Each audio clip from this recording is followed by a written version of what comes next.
Hi friends, welcome to my channel. பிரபஞ்சத்தோட செல்ல பிள்ளைகள் எல்லோருக்குமே என் அன்பான வணக்கம். இன்றைக்கி இந்த வீடியோவில் நீங்கள் விரும்புகிற பர்சன் உங்களை தேடி வரணும், அவங்களே உங்களுக்கு அட்ராக்ட் ஆகி வரணும் அப்படின்னா என்ன மாதிரி மைண்ட் செட்டில் நீங்கள் இருக்கணும் அப்படிங்கிறத பற்றி டீட்டெயில்டாக பார்க்க போகிறோம். ஸோ வீடியோவை கடைசி வரைக்கும் பாருங்கள்.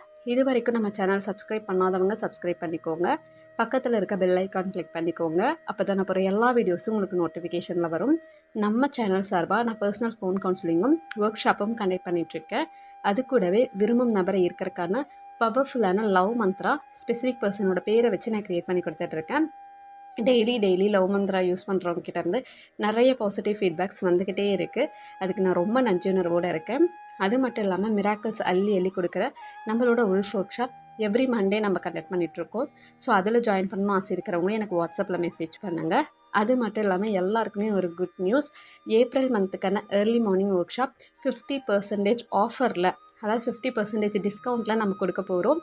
அதுவும் லிமிட்டட் டைம் ஆஃபர் தான். யார் ஃபஸ்ட்டு பே பண்ணுறீங்களோ அவங்களுக்கு அந்த ப்ரியாரிட்டி கொடுக்கப்படும். ஸோ பே பண்ணுறவங்களுக்கு தான் first priority. So limited time offer தான், லிமிட்டட் மெம்பர்ஸ் தான். ஸோ உங்களுக்கும் அந்த ஆஃபர் கிடைக்கணும் அப்படின்னா எனக்கு வாட்ஸ்அப்பில் மெசேஜ் பண்ணுங்கள், நான் டீட்டெயில்ஸ் ஷேர் பண்ணுறேன். அதாவது பார்த்திங்கன்னா, நம்ம எல்லாருக்குமே ஒரு சூப்பரான நமக்கு பிடிச்ச ஒரு ரிலேஷன்ஷிப்பை அட்ராக்ட் பண்ணி அற்புதமான லைஃப் லாங் வாழணும்னு ஒரு ஆசை இருக்கும். ஸோ அதில் நிறையா பேர் ஃபேஸ் பண்ணுற சேலஞ்சஸ் என்ன அப்படின்னா, நம்மளோட பர்சனோட மனநிலைமையை புரிஞ்சிக்க முடியாதது, ப்ளஸ் நம்மளோட ஃபீலிங்ஸை அவங்களுக்கு புரிய வைக்க முடியாததுன்னு சொல்லி நிறையா சைக்காலஜிக்கல் சேலஞ்சஸ் நம்ம எல்லாருமே ஃபேஸ் பண்ணிகிட்ருக்கோம் லைஃப்பில். ஸோ அது ரிலேட்டடாக நம்ம லேர்ன் பண்ணிக்கும்போது நம்மளும் நம்மளோட எமோஷ்னல் இன்டெலிஜென்ஸை கற்றுக்குவோம். ஸோ எமோஷ்னல் இன்டெலிஜென்ஸோடு நம்ம இருக்கும்போது நம்மளோட ரிலேஷன்ஷிப்ஸை லைஃப் லாங் கொண்டு போக முடியும்னு இப்போ ரீசெண்ட் வீடியோஸில் நான் சொல்லி கொடுத்துட்ருக்கேன். ஏன்னா எமோஷ்னல் இன்டெலிஜென்ஸ் ரொம்ப முக்கியம். ஏன்னா நம்ம பேசுகிற வார்த்தைகள் அடுத்தவங்களோட மனசை உடைக்கிறதுக்கு நிறைய வாய்ப்பு இருக்குது. அதனால் நம்ம எமோஷ்னலாக ட்ரிகர் ஆகாமல் எப்படி நம்மளை பாசிட்டிவாக வச்சுக்கணுங்கிறதுக்கான டிப்ஸ் தான் நிறைய வீடியோஸில் நான் சொல்லிகிட்ருக்கேன். ஸோ அந்த வகையில் பார்க்கும்போது நம்ம ஸ்பெசிஃபிக் பர்சனை நம்ம அட்ராக்ட் பண்ணணும் அப்படின்னா ஃபஸ்ட்டு விஷயம் நம்மளோட பாஸ்ட்டையும் ப்ரெசண்ட்டையும் அப்படியே அக்செப்ட் பண்ணிக்கணுங்கிறத நான் நிறைய டைம் சொல்லியிருக்கேன். அதாவது நீங்கள் அக்செப்ட் பண்ணிங்கன்னா தான் ஒரு அமைதி உங்களுக்கு கிடைக்கும். ஸோ சில பேர்னால ஏன் அந்த எமோஷன்ஸை கண்ட்ரோல் பண்ண முடியல அப்படின்னா, இது ஏன் லைஃப்பில் நடந்தது, நான் என்ன தப்பு பண்ணினேன், எனக்கு ஏன் இந்த மாதிரி கஷ்டங்கிற கொஷின்னால தான் பார்த்திங்கன்னா நிறைய பேர் இப்போ வரைக்கும் கஷ்டப்பட்டுட்டு இருக்காங்க. கடந்த காலத்தையும் ஏற்றுக்க முடியாமல் நிகழ்காலத்தையும் வேஸ்ட் பண்ணிக்கிட்டு இருக்கோம். ஸோ அந்த கொஷின்ஸ் வரும்போதெல்லாம் எல்லாமே எனக்கு ஒரு நல்லதுக்காக தான் நடந்திருக்கு, இதிலிருந்து நான் கற்றுக்கிட்டு இருக்கேன். ஸோ அந்த லெசன்ஸை நான் அப்ளை பண்ணும்போது என்னோடய பர்சனையும் என்னால் அட்ராக்ட் பண்ண முடியும், அவங்கள லைஃப் லாங் என்னால் தக்க வச்சுக்க முடியும்னு சொல்லி உங்களோட கடந்த காலத்தை ஒரு பாடமாக பார்க்க ஆரம்பிங்க, ஒரு அனுபவமாக பார்க்க ஆரம்பிங்க. அப்போ தான் உங்களுக்கு மன அமைதிங்கிறதே ஃபஸ்ட்டு வரும்.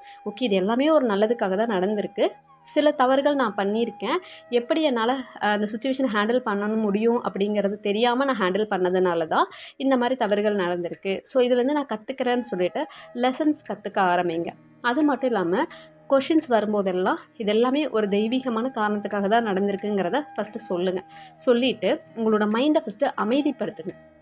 ஸோ அமைதியான மனதிலிருந்து நீங்கள் மேனிஃபெஸ்ட் பண்ணும்போது தான் உங்களுக்கானது நீங்கள் ஈஸியாக அடைய முடியும். அதுக்கு நீங்கள் கடந்த காலத்தையும் நிகழ்காலத்தையும் அப்படியே ஏற்றுக்கோங்க, உங்களை நீங்களே முழுசாக ஏற்றுக்கோங்க. அது மட்டும் இல்லாமல் உங்கள் பர்சன்கிட்ட அண்டர்ஸ்டாண்டிங்கோட பேச ட்ரை பண்ணுங்கள். ஏன்னா எப்படி அவங்க உங்களை புரிஞ்சுக்கலைங்கிற ஃபீல் வருதோ அதே மாதிரி தான் நீங்கள் நடந்துக்கிறது அவங்களுக்கும் இவங்க நம்மளை புரிஞ்சிக்கவே இல்லைங்கிற ஃபீல் வரும். ஏன்னா எல்லாருமே அவங்கவுங்க சுச்சுவேஷனில் இருந்து பார்க்கும்போது அவங்கவுங்க பண்ணுறது எல்லாருக்குமே கரெக்டாக தோணும். அதாவது அவங்க தவறே இருந்தாலுமே ஓகே, அவங்க ஏதோ ஒரு சுச்சுவேஷனால இப்படி நடந்துக்கிறாங்க, நம்ம அண்டர்ஸ்டாண்ட் பண்ணுறதுக்கு ட்ரை பண்ணலாம் அப்படின்னு சொல்லி அண்டர்ஸ்டாண்டிங்கை ஃபஸ்ட்டு கொடுங்க. அதில் முக்கியமான விஷயம் என்னென்னா, உங்களுக்கு என்ன தேவை, இந்த ரிலேஷன்ஷிப்பில் உங்களுக்கு முக்கியமாக என்ன தேவைங்கிறத அண்டர்ஸ்டாண்ட் பண்ண ஆரம்பிங்க. இங்கே நிறைய பேர் என்ன பண்ணுறோன்னா, நம்மளுடைய பர்சனல் சுச்சுவேஷனை அக்செப்ட் பண்ண முடியாததுனால நம்மளோட ஸ்பெசிஃபிக் பர்சனையும் சுச்சுவேஷன்ஸையும் தேர்ட் பர்சன்ஸையும் ப்ளேம் பண்ண ஆரம்பிக்கிறோம். ஸோ அப்படி ப்ளேம் பண்ண என்ன ஆகுதுன்னா, நம்ம வாழ்க்கைக்கான கீயை நம்ம அந்த பர்சன்ஸ் கிட்ட கொடுக்குறோம், நம்மளோட சந்தோஷத்துக்கான சாவியை அவங்க கிட்ட கொடுக்குறோம். அப்போ நம்மளால் எப்படி ஹாப்பியாக இருக்க முடியும்? ஸோ முடிஞ்ச அளவுக்கு அண்டர்ஸ்டாண்ட் பண்ண ட்ரை பண்ணுங்கள். உங்களோட உறவையும் உங்கள் உறவில் அவங்களுக்கு என்ன தேவை, உங்களுக்கு என்ன தேவைங்கிறத அண்டர்ஸ்டாண்ட் பண்ண ஆரம்பிங்க.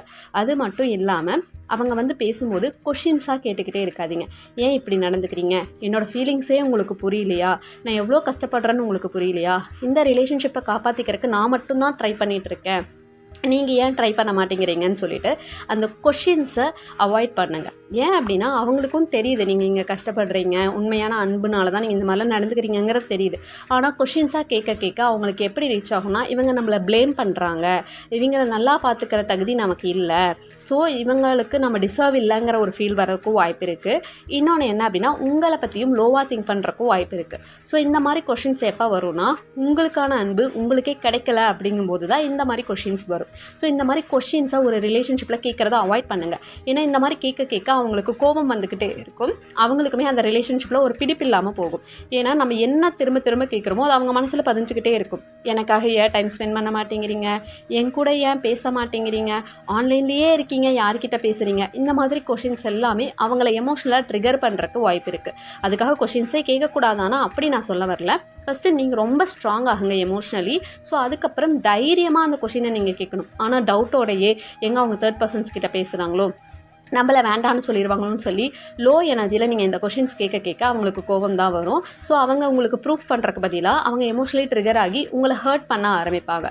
ஸோ அதனால் கஷ்டப்பட போகிறதும் நீங்கள் தான். இதே எமோஷ்னலாக நீங்கள் ஸ்ட்ராங்காக இருக்கீங்க அப்படின்னா நம்மளோட பிளேஸ் நமக்கு மட்டும்தான். ஸோ அவங்க அந்த இடத்துல நமக்கு டவுட் வரும்போது அதுக்கான எக்ஸ்ப்ளனேஷன் கொடுக்கணும்னு சொல்லி ஸ்ட்ராங்காக நீங்கள் ஒரு எமோஷ்னல் இன்டெலிஜென்ஸோடு நீங்கள் கேட்கும்போது, அதாவது எதனால் நீங்கள் நைட் டைமில் ரொம்ப நேரம் ஆன்லைனில் இருக்கீங்க, அது உங்கள் ஹெல்த்துக்கு நல்லது கிடையாது அப்படிங்கிற மாதிரி நீங்கள் அவங்களுடைய நல்லதுக்காக பேச ட்ரை பண்ணலாம். ஸோ அந்த மாதிரி நீங்கள் பேச ட்ரை பண்ணும்போது உங்களுக்கான ஆன்சர்ஸ் வர வாய்ப்பு இருக்குது. ஸோ இந்த மாதிரி ரொம்ப எமோஷ்னலாக நீங்கள் ஸ்ட்ராங் ஆகணும். அப்போ தான் ஒரு சுச்சுவேஷனை உங்களால் ஹேண்டில் பண்ண முடியும். இது இடத்துக்கு இடம் மாறும், பர்சனுக்கு பர்சன் மாறும். ஸோ அதுக்கேற்ற மாதிரி நீங்கள் ரொம்ப ஸ்ட்ராங் ஆகணும். அதுக்கு ஃபஸ்ட்டு நீங்கள் தனியாக இருந்து உங்களை நீங்கள் அனலைஸ் பண்ணி உங்களை நீங்கள் ஸ்ட்ராங் பண்ண ஆரம்பிங்க. அப்போ தான் உங்கள் லைஃப்பில் என்ன நடக்குதுங்கிறதே உங்களுக்கு புரியும். ஸோ சில பேர் என்ன பண்ணுறாங்க அப்படின்னா, அவங்களுக்கு எமோஷனல் இன்டெலிஜென்ஸ் இல்லாததுனால கொஷின்ஸ் கேட்குறக்கும் பயப்படுறாங்க சில இடத்துல. அதாவது அவங்களுக்கு டவுட்டு வந்துமே எங்கே நம்மளை வேண்டான்னு சொல்லிடுவாங்களோ, நம்ம சண்டை போட்டால் நம்மளை விட்டுட்டு போயிடுவாங்களோங்கிற பயத்திலேயே சில கொஷின்ஸை கேட்காம இருக்கீங்க. அதுவும் தவறு. அதாவது ரொம்ப நீங்கள் அவங்கள டிபெண்ட் பண்ணி இருக்கிற மாதிரியும் காட்டக்கூடாது.